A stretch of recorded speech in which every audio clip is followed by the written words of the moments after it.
네, 창세기 47장 7절에서 10절까지의 말씀입니다. 요셉이 자기 아버지 야곱을 인도하여 바로 앞에 서게 하니 야곱이 바로에게 축복하며 바로가 야곱에게 묻되 내 나이가 얼마냐? 야곱이 바로에게 하라되 내 나그네 길의 세월이 130년이니이다. 내 나이가 얼마 못되니 우리 조상의 나그네 길의 연주에 미치지 못하나 험악한 세월을 보내었나이다 하고 야곱이 바로에게 축복하고 그 앞에서 나오니라. 아멘. 요셉의 인도함으로 말미암아 형제 70인이 전부 다 애굽으로 들어오게 되죠. 오늘 바로 왕 앞에 서게 됩니다. 바로가 애굽의 지존이죠. 당시의 애굽이라는 얘기는 팔레스타인 전체 지존이나 마찬가지였던 그런 시대였습니다. 전 세계에서 가장 황금이 많은 곳이 애굽이다, 이렇게까지 이야기했어요. 그러니까 세계의 황제다, 이렇게 보면 될 것 같아요. 바로 그 앞에 야곱이 서 있는 거예요. 그러자 바로가 야곱에게 묻습니다. 내 나이가 얼마냐? 그랬더니 야곱이 이렇게 얘기해요. 나그네 길 130년입니다. 이렇게 얘기해요. 험악했습니다. 이렇게 이야기합니다. 그러면서 뭐라고 또 특별한 표현하냐면 내 나이 얼마 못 되니 이렇게 이야기합니다. 그러니까 조상에 비하면 자기 나이가 얼마 안 된 거죠. 이삭의 나이가 180세를 지냅니다. 아브라함의 나이가 175세를 지냅니다. 야곱은 언제 죽냐면요, 147세에 죽어요. 그러니까 아버지, 할아버지에 비하면 얼마 나이가 못 된 거죠. 자, 근데 오늘 본문 말씀에 굉장히 중요한 단어, 우리의 시선을 끄는 중요한 단어가 하나 있는데 그게 뭐냐면 나그네 길, 인생길을 뭐라고 표현했냐면 나그네 길, 이렇게 표현합니다. 나그네 길을 다른 말로 표현하냐면 순례자, 이렇게 말할 수 있죠. 순례자라 말은, 나그네 길이라는 말은 길을 가는 사람이라는 말이에요. 그러니까 목표 지점이 있어서 어딘가를 지나가는 사람을 우리는 나그네 혹은 순례자, 이렇게 이야기합니다. 똑같은 의미로 우리에게 세상은요, 나그네 같은 곳이에요. 순례자입니다. 이 세상은 우리가 머물 곳이 아니라 지나가야 할 곳이다 라는 것입니다. 우리의 목표는 어디 있냐면 저기 있어요. 저기, 저 하늘에 있어요. 우리의 본향, 고향, 우리가 가야 할 곳. 그래서 이 세상은 우리가 잠시 머무는 곳이에요. 영원히 정착해야 할 곳이 아니라 잠시 머무는 곳. 하나님의 사명에 따라서 이곳에 잠시 남겨져 있는 거예요. 우리가 직업이 어떤 직업이든지 관계없이 이 땅에서 뭐 해요? 경세재민. 우리의 활동을 통해서 많은 사람들을 구제하고 구원하는 일들을 충실하게 행하다가 하나님이 부르실 때 우리는 본향으로 다 올라가는 거예요. 그런 사람들이 다 되시기를 주님의 이름으로 축복합니다. 고린도전서 15장 19절 말씀 한번 다 같이 읽어볼게요. 시작. 만일 그리스도 안에서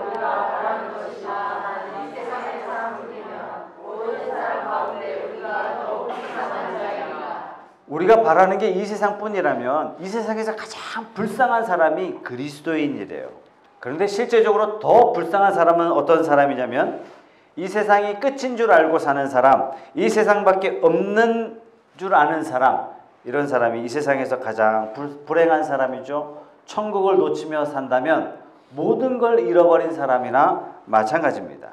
그래서 성경은 자주 이런 표현을 해요. 나그네라, 우리는 거류자라, 이런 표현을 자주 합니다. 우리 건물 옆에 미스 사이공이 있어요. 베트남 쌀국수집인데 보통 베트남 쌀국수집이 쌀국수가 한 9,000원, 만원, 12,000원 그렇게 하는데 3,900원이에요. 대박이 났어요. 그 안에 주방에서 4명의 베트남 자매들이 얼마나 기쁘게 열심히 일하는지 몰라요. 100만 원 조금 더 받는 그 돈을 가지고 정말 기쁘게 일합니다.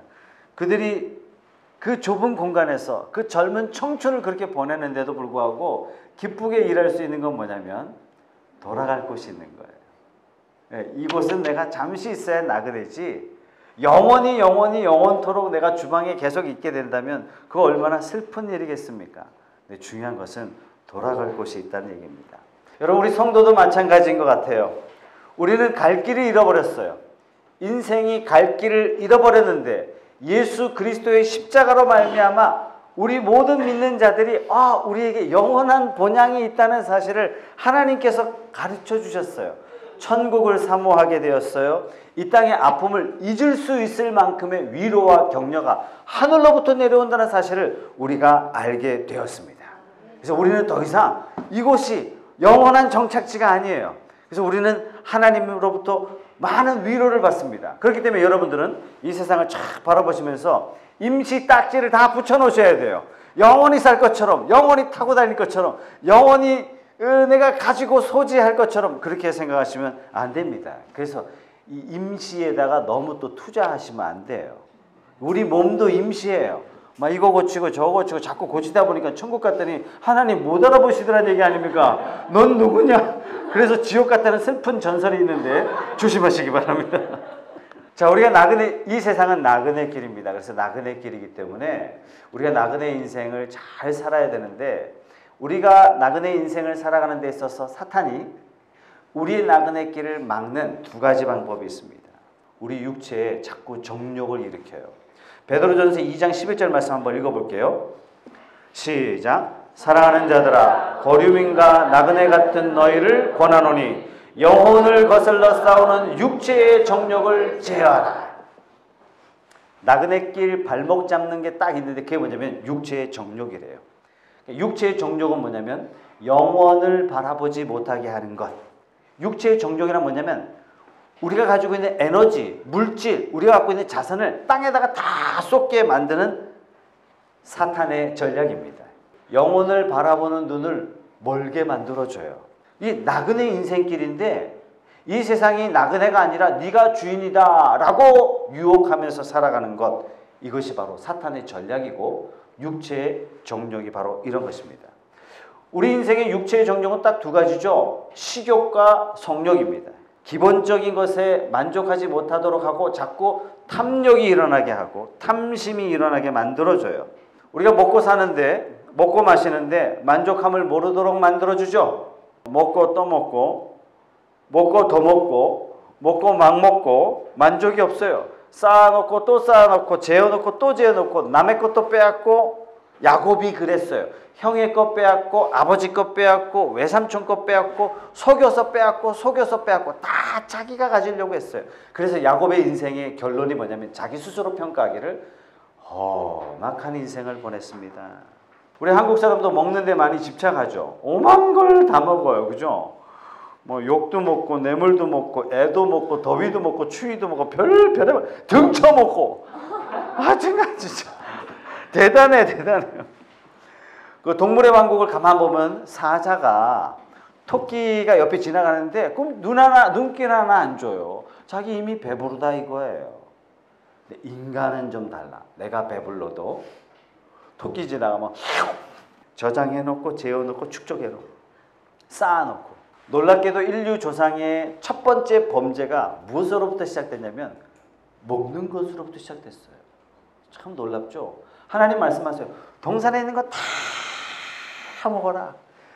딱 하나 먹으면 죽는다. 근데 그걸 먹고 대단해요. 예. 또 하나의 정욕은 성욕입니다. 하나님께서 이 욕구를 주셨을 때는 대상을 주셨죠. 남편과 아내를 주셨어요. 여기에 육체의 정욕이 가미되면 다른 남자, 다른 여자가 들어와요. 관심을 갖게 되고 마음을 빼앗기게 됩니다. 이 육체의 정욕은, 육체적 쾌락은 하나님을 보지 못하도록 하는 신비로운 힘을 가지고 있어요. 그러니까 죄의식도 마음속에서 사라지게 만들어요. 그러니까 죄를 끊임없이 미화하도록 만들어줘요. 그러니까 영원한 나라, 하나님 나라에 대해서 눈을 멀게 만들어주죠. 지난주에 우리 엘리 제사장과 사무엘 이야기를 했지만 엘리 제사장은 제사장으로서 제사 지내는 곳에서 늘 입버릇처럼 하나님 그랬지 않습니까? 그러나 하나님의 음성을 들을 수가 없는 거예요. 오직 현재를 만족하며 살아라! 이렇게 우리를 유혹하며 살아가는 것이 육체적인 쾌락입니다. 그 천하의 영웅 다윗도 이 세상에 다른 여자 목욕하는 모습 보고 횟가닥 눈이 가버렸어요. 그것 때문에 살인을 저지르고 결국은 그 자기가 가지고 있는 그 영광스러운 왕의 직분을요, 한순간에 다 잃어버려요. 놀랍게도 유혹은 매우 작게 찾아오지만 결과는 굉장히 크다는 사실이에요. 정신 안 차리면 어느 누구도 여기에서 자유로울 사람이 아무도 없는 것입니다. 낙인의 길, 야곱이 이렇게 고백해요. 험악했습니다. 야곱이 얼마나 험악했는지 여러분들이 성경을 읽어서 너무나 잘 아실 거예요. 자기 형의 축복을 가로채요. 이것 때문에 사랑받아야 할 그 형으로부터 죽음의 칼날이 늘 다가와요. 도망갔어요. 부모와 생이별했어요. 젊은 시절 청소년 때 부모와 생이별했습니다. 이별한 기간이 20년이에요. 20년 동안 어머니가 돌아갔어요. 원치 않게 그것으로 말미암아 어머니와 완전히 이별합니다.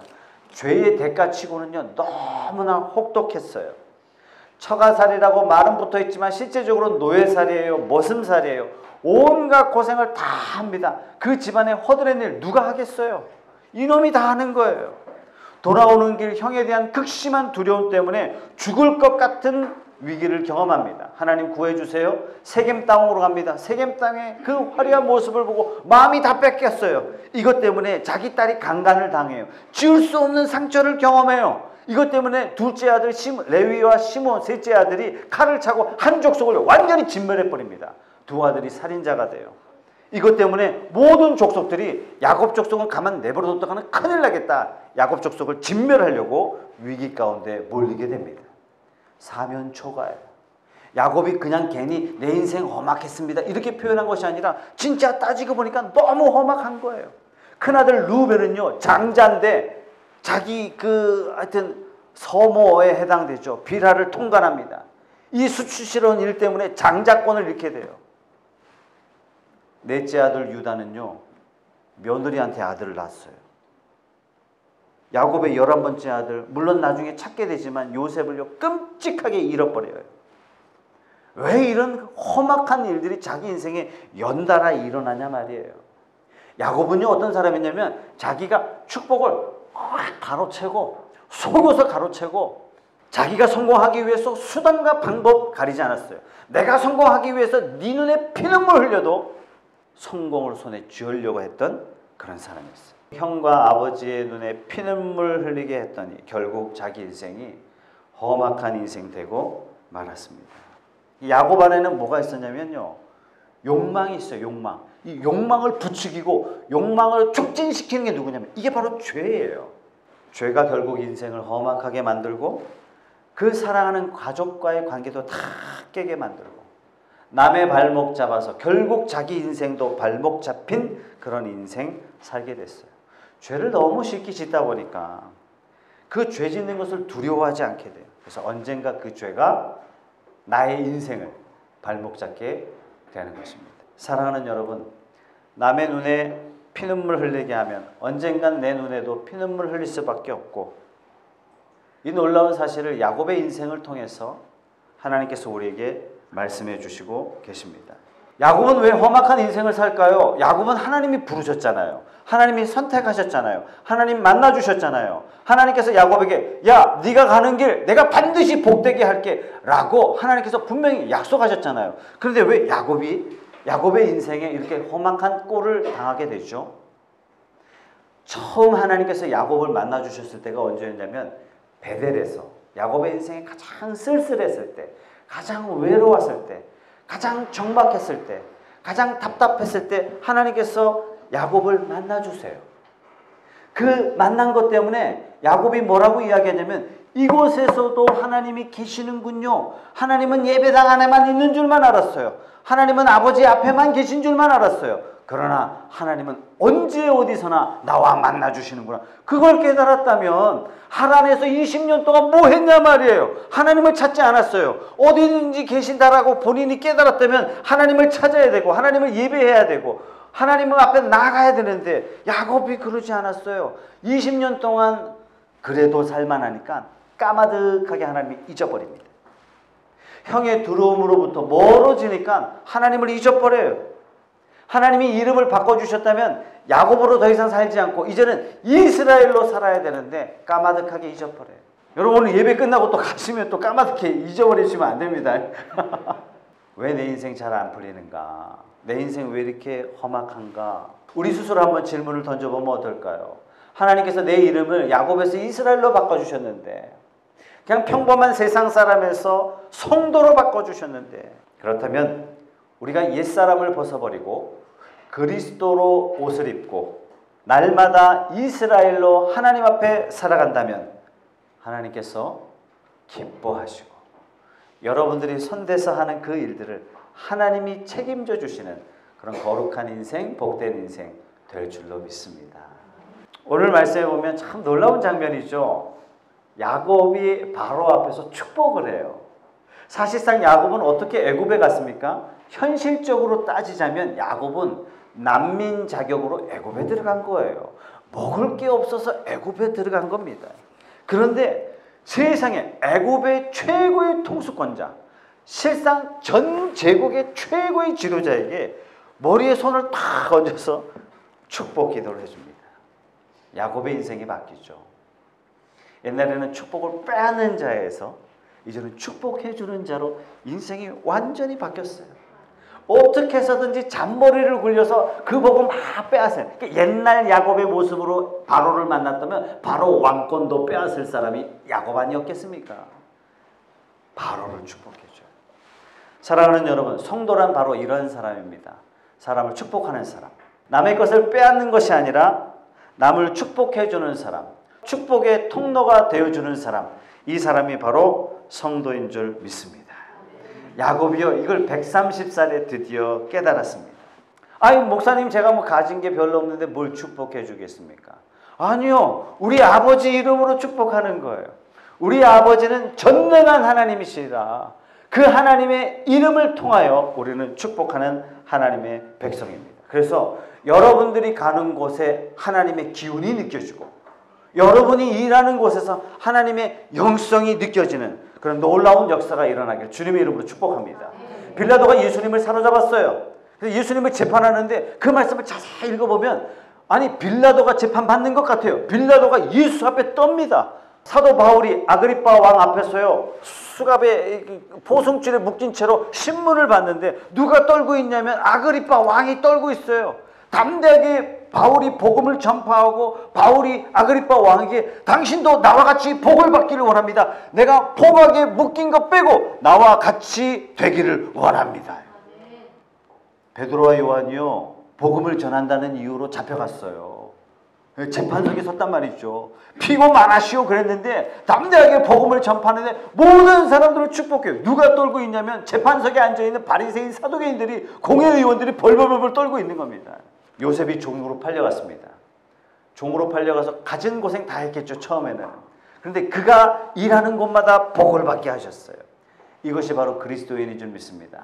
여러분, 이번 한 주 어디 있든지 하나님의 이름으로 담대히 복을 선포하시고 축복의 통로 되시기를 주님의 이름으로 축복합니다. 아침에 일어나서 어떤 사업자를 만나거든 하나님, 저 사업자가 나 때문에 복받게 해주십시오.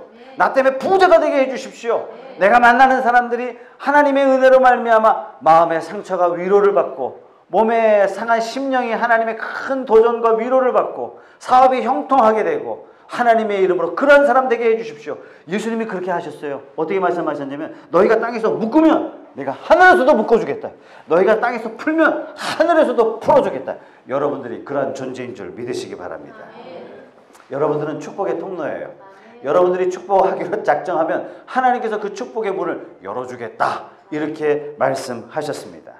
여러분들은 축복의 유통자요, 복의 유통자인 줄 믿으시기 바랍니다. 자, 애굽에 7년 흉년이 들었어요. 인접 국가가 다 죽을 판, 나라안이 다 죽을 판이에요. 7년 풍년이 들었을 때 하나님께서 요셉에게 지혜를 주사 걷어들인 모든 작물들을 잘 저장했다가 흉년이 들기 시작할 때 백성들에게 나눠주기 시작했어요. 백성들이 뭐라 그래요? 바로가 우리 주인입니다. 바로가 우리 주인입니다. 소문을 듣자니 주변에 있는 모든 인접 국가들이 다 굶어 죽을 판이에요. 돈을 가지고 와서 양식을 샀어요. 애굽의 금고가 돈이 차기 시작해요. 돈이 떨어지니까 짐승을 가지고 와요. 요셉이 짐승까지 다 죽이면 씨가 마르잖아요. 짐승을 다 걷어들입니다. 짐승까지 다 받쳐지자 이제 인접국가 사람들이 땅을 가지고 와요. 애굽의 영토가 점점점 늘어납니다. 옛날에는 칼과 창으로 영토를 넓혔는데 지금은 양식을 통해서 영토를 넓혀가기 시작해요. 인접국가의 모든 나라들이 뭐라고 이야기하냐면 바로가 우리의 주인입니다. 우리 25절 말씀 다 같이 한번 읽어보겠습니다. 시작. 그들이 이르되 주께서 우리를 살리셨사오니 우리가 주께 은혜를 입고 바로의 종이 되겠나이다. 여기서 주는요 바로의 바로. 위기 가운데 살려주셨으니 얼마나 고맙고 감사하겠습니까? 모든 나라들이 종이 되겠습니다. 이런 이야기합니다. 여러분 누가 이렇게 만들었어요? 요셉이 그 역할이에요. 모든 나라의 백성들이 다 바로를 존경하게 만들고 인접국가에 있는 모든 나라의 백성들마저도 바로를 존경하게 만들고 바로는 뭘 얻어요? 부와 영광을 다 얻는 거예요. 이게 바로 요셉이에요. 여러분 이 모습이 뭐냐면 성도의 모습이에요. 여러분 가는 곳마다 요셉과 같은 놀라운 중보자 역할이 일어나기를 주님의 이름으로 축복합니다. 위로 대통령을 잘 보살피고 백성들에게 받아야 할 은혜와 은택 또 살아야 할 삶의 여건들을 또 잘 마련해 줬어. 이 역할 때문에 모든 백성들이 다 대통령을 존경하고 대통령은 국민들에게 더 잘해주려고 그러고 본인은 존경을 받고 영광을 받고 이래야 되는데 그죠? 이런 일이 일어나기를 바랍니다. 가정도 마찬가지죠. 그죠? 예. 엄마가 중간 역할도 잘해야 되고 그죠?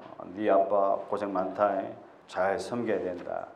인사만 잘해라. 것만도 맞댄다. 뭐 이렇게 여보 애들 잘하고 있으니까 신경 쓰지 말고 뭐 가서 칭찬 한마디만 해줘 있어. 막 그러면 됩니다. 막 이래야 되는데 뭐 이게 누구 남편한테 가서 뭐 이게 누구 닮아서 이렇게 속을 썩이는지 모르겠다고 막 미쳐버리겠다고 이야기하고 남편한테 가가지고 내 천추한이라고 저 인간 만난 게 미쳐버리겠다고.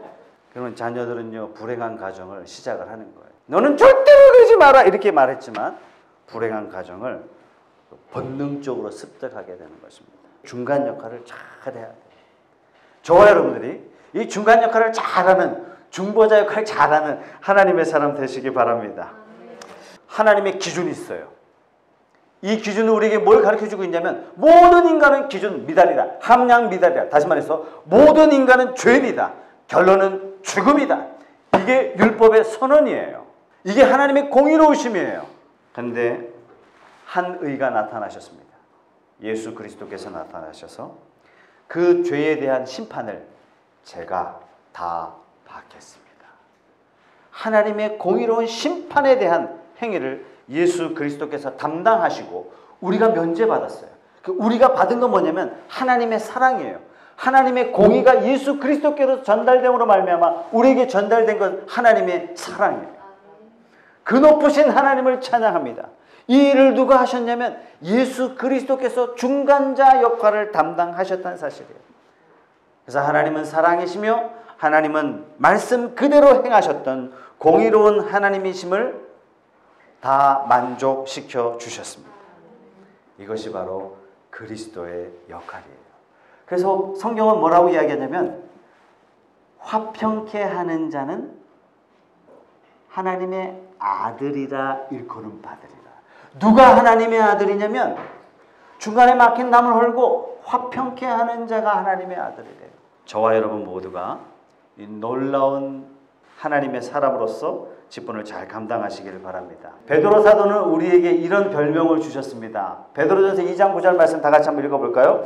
그러나 너희는 택하신 족속이요 왕같은 제사장들이요 거룩한 나라요 그의 소유가 된 백성이니 이는 너희를 어두운 데서 불러내어 그의 기이한 빛에 들어가게 하시니 아름다운 덕을 선포하게 하려 하십니다. 우리를 향해서 뭐라고 이야기하냐면요. 제사장이래. 제사장. 제사장은 원어가 폰티텍스입니다. 폰티텍스라는 이 원어의 뜻이 뭐냐면 말 그대로 따지면 다리 놓는 자예요. 다리 놓는 자. 제사장은 뭐냐면 백성들의 죄를 가지고 하나님 앞에 나아가요. 하나님의 축복을 가지고 백성들에게 가지고 가요. 제사장은 뭐냐면 하나님과 백성 사이에 다리를 놓아줘요. 예수 그리스도가 그런 직분을 감당하셨고 우리도 제사장이라. 우리도 제사장이라. 이 프로스 교회가 이 세상에 선한 다리가 되도록 교회의 문제 앞에 앞장선. 너무나 소중한 거예요. 위기가 돼보면 안다 그러더니 딱 위기를 통해서 하나님께서 이 프로스 교회 알곡 같은 성도들 참 하나님이 많이 보내주셨다는 사실을 하나님께서 제게 가르쳐 주셨어요. 그 저는 다이로도 다 얻은 거예요. 제 마음에는 불안도 없고 슬픔도 없고 답답함도 없고 얼마나 감사한지 몰라요. 사랑하는 여러분, 이 땅은 나그네 인생이 걸어가야 할 곳입니다. 이 나그네 인생에 정욕이 붙으면 영원한 나라를 볼 수가 없습니다. 남의 복을 빼앗으려 하는 자는 결국 험악한 인생을 살 수밖에 없습니다. 저와 여러분들은 남을 축복하는 인생, 하나님의 복을 전달하는 축복의 유통자, 축복의 통로, 그러한 자로 하나님이 저와 여러분들을 부르셨습니다. 지난날 우리가 야곱으로 살았다면 이제부터는 하나님 앞에 이스라엘로 살아가는 하나님의 거룩한 백성 되시기를 주님의 이름으로 축복합니다. 우리 말씀을 생각하면서 함께 통성으로 기도하실 때 이렇게 기도하겠습니다. 하나님, 나그네 인생길 하나님 말씀 딱 붙잡고 좌우로 치우치지 않고 고든 길로 딱 가는 그러한 사람이 되게 해 주십시오. 이제는 내 삶이 사람을 축복하며 누구를 만나든지 축복하는 축복의 인생으로, 세상을 축복하는 축복의 인생, 하나님 그러한 인생 되게 해 주시옵소서. 이제 대선이 얼마 남지 않았는데 하나님 누가 되었든지 간에 하나님 이 대한민국이 복을 받고 또 지도자가 복을 받고 정치인들이 복을 누리고 이 대한민국이 이번 기회에 또 새로워져서 선교 대한민국으로 온 세계 열방 앞에 귀하게 쓰임받는 그러한 나라가 되게 해주시옵소서. 다 같이 한번 부르짖어 기도하겠습니다.